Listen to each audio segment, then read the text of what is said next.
Hello people, Jeff the King here and welcome to another episode of Minecraft, and today I'm bringing you a little tutorial on a little trap thing I built.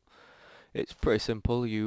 This would be underground, obviously, in a cave, because I've not disguised anything, but that's because I don't really think I need to, because it would only really work in a series of tunnels, so you'd be wanting it to be underground probably. I guess you could make it above ground somehow, but it'd be a giant structure just to hide this little bit of crap here. So basically you would run along and you would hit this and these things would come out. So basically it's a trap, and if you don't want to hit it, simple as, because you know that's there, all you got to do is sprint and jump over. Now you got an iron door at the end because iron doors are a lot more tricky to get through than wooden doors, and you have to fiddle with this button, and buttons can be a bit annoying to get through. But that's pretty much done on, see, I'm having trouble as it is right now, but that's pretty much done on purpose because, oh, screw you, because you don't want them to be able to get through swiftly, because you want to make sure that thing actually hits them, so making it as tricky as possible is what I was aiming for. So basically, before I go on to show you what it is to build it, it's fairly simple. I'm going to, sorry about that, I'm going to first show you why it is how it is in their put up level. So basically, if you were coming along, say, down a pathway here, and you saw this could be done 2 wide or 1 wide like I have done, by the way. You saw this, it's fairly obvious. You can see these things here, you can pretty much just mine them up and carry on along your way. But if you're, let's say, on this step here, these things are very barely visible. If you're directly above it, you can't see this one. This one you can see from the lip, but then you move direct to the center, you can just see a bit of a lip there. And then you go 1 up onto this block here, and it increases it even more. There's a slight black line there, so unless you are actually specifically taking your time and looking, which is basically going to screw any trap over anyway, you wouldn't be able to see these. So I put them up a level and you would run along and, oh no, hit the pressure plates. So that's basically why it's put up a level, just to make it more invisible, the pressure plates more invisible to the naked eye. So that's what inspired this to be like it is. So basically, yeah, we'll just get along with it. We've got the basic outline structure built here, and we'll just show you what needs to be done. Basically, you want to miss this one because that's where the pressure plate is going to be, and then put some sticky pistons down to where you want it to end. It'd have to be about here because you want a button to be on this wall here, so you can't really build it there where the button is, or it's just going to screw that over every time. And then you want a second layer of sticky pistons again, because you want it to be too high so that whoever gets hit by it is suffocated to death, basically. It's what the aim of the trap is.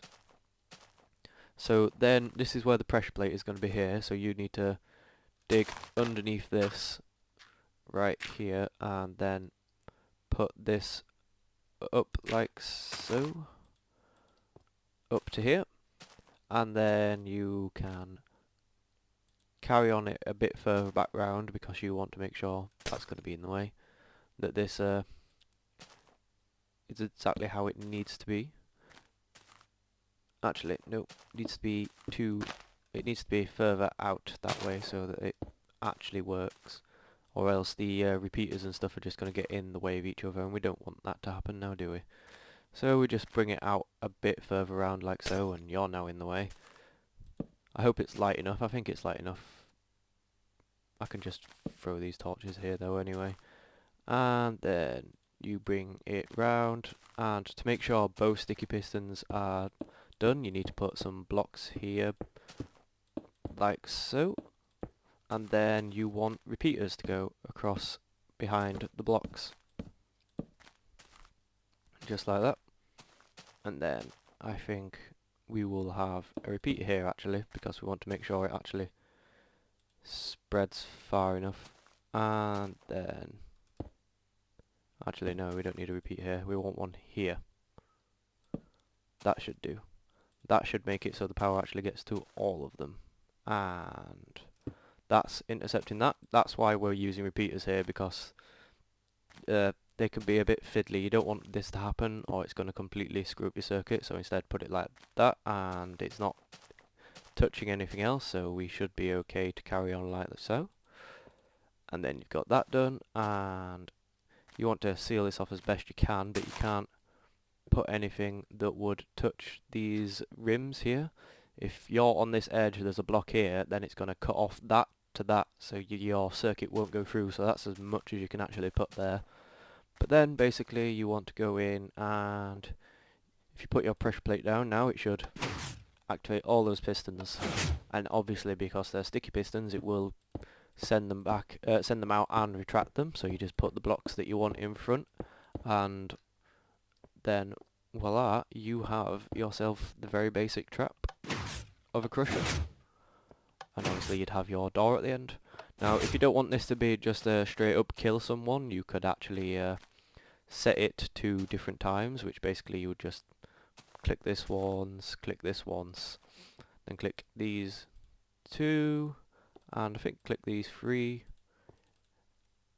and instead of it all just coming out at once, it will now be timed and give your person a bit of a chance to get through. So say if you want it to be like some kind of Indiana Jones Tomb Raider style thing and you need to get through before it hits you, you'd hear that and then that would happen and then the other ones would come out, and you should just have enough time to make it, no, just a bit short, but obviously you could put more repeaters down and set the time longer and blah blah blah. Basically it's a little idea I had that you could have as either a trap or some kind of challenge that you got to get through. Just set the time as needed. Obviously if you wanted this to be longer, like say, you just extend this redstone trail say to about here somewhere, and then put more repeaters down the way and keep the timer set, increase the time sets as you go through, and then it'd take longer, so you'd actually have a chance to get through. So that's just a little quick tutorial from me. I hope you guys have enjoyed that and have explained it well enough. So please leave a like, comment, and if you haven't already, subscribe. This is Jeff the King signing out.